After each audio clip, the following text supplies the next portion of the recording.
والذین یتوفون منکم ویذرون ازواجا، اور جو لوگ تم میں سے فوت کیے جاتے ہیں اور بیویاں چھوڑ جاتے ہیں، وصیۃ لازواجہم، وہ اپنے بیویوں کے لیے وصیت کریں، متاعا الی الحول غیر اخراج، 1 سال تک نکالے بغیر سامان دینے کی، فإن خرجنا فلا جناح، پھر اگر وہ خود نکل جائیں، فلا جناح علیکم، تو تم پر کوئی گناہ نہیں، فیما فعلنا فی انفسہن من معروف، جو وہ معروف طریقے میں سے اپنی جانوں کے بارے میں کریں، اور واللہ عزیز حکیم، اللہ سب پر غالب اور کمال حکمت والا ہے۔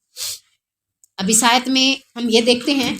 کہ پیچھے بھی ہم پڑھ چکے ہیں اس کے حوالے سے کہ جس کا خاوند فوت ہو جاتا ہے، ٹھیک ہے نا، وہ جو لوگ تم میں سے فوت ہو جاتے ہیں اور اپنے پیچھے کیا چھوڑ جاتے ہیں، بیویاں چھوڑ جاتے ہیں، وہ اپنی بیویوں کے لیے 1 سال تک نکالے بغیر سامان دینے کی وصیت کریں۔ یعنی کہ اب اللہ کی طرف سے وہ جو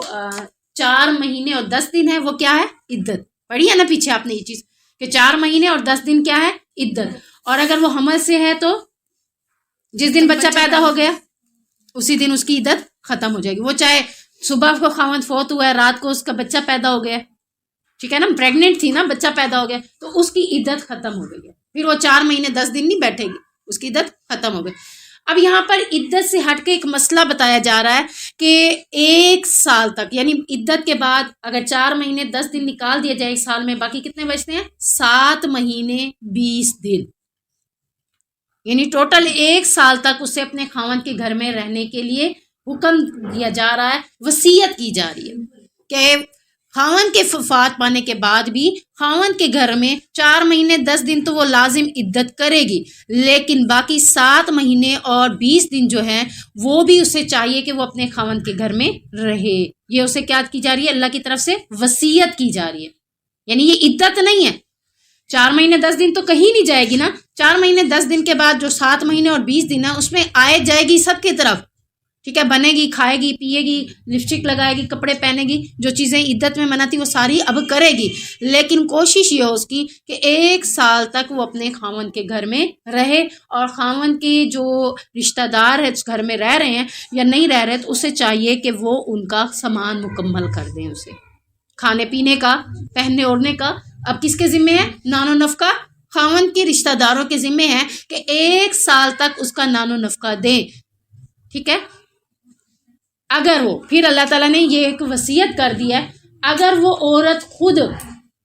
7 مہینے 20 دن مزید نہیں رہنا چاہتی تو گناہ بھی نہیں، مہینے 10 دن کے بعد 7 مہینے 20 دن جو باقی ہیں اگر وہ خوشی سے رہ لیتی ہے تو بہتر ہے، اگر وہ نہیں رہتی تو اگر وہ اس گھر سے نکلنا چاہتی ہے تو اسے کوئی گناہ نہیں، وہ اس گھر سے نکل سکتی ہے۔ تو اللہ رب العزت نے اس کے رشتہ داروں کو، خاوند کے رشتہ داروں کو بھی حکم نہیں دیا کہ وہ اسے روک رکھیں،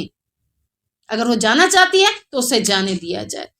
واللہ عزیز حکیم، اور اللہ تعالیٰ غالب اور حکمت والا ہے۔ یعنی اس آیت میں صرف اسی چیز کا ہمیں حکم ہے کہ چاہیں تو پورا سال وہاں رہیں، اگر عورت نہیں رہنا چاہتی، کسی اور جگہ شادی کرنا چاہتی ہے،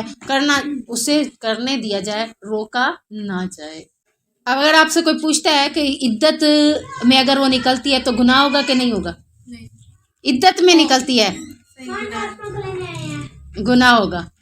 عدت میں اگر وہ اپنے خاوند کے گھر سے نکلتی ہے تو پھر اس کے اوپر کیا ہے، گناہ ہے۔ اگر عدت گزارنے کے بعد جو 7 مہینے 10-20 دن جو اور ہیں اس میں اگر وہ نکلتی ہے تو اس کے اوپر گناہ نہیں ہے۔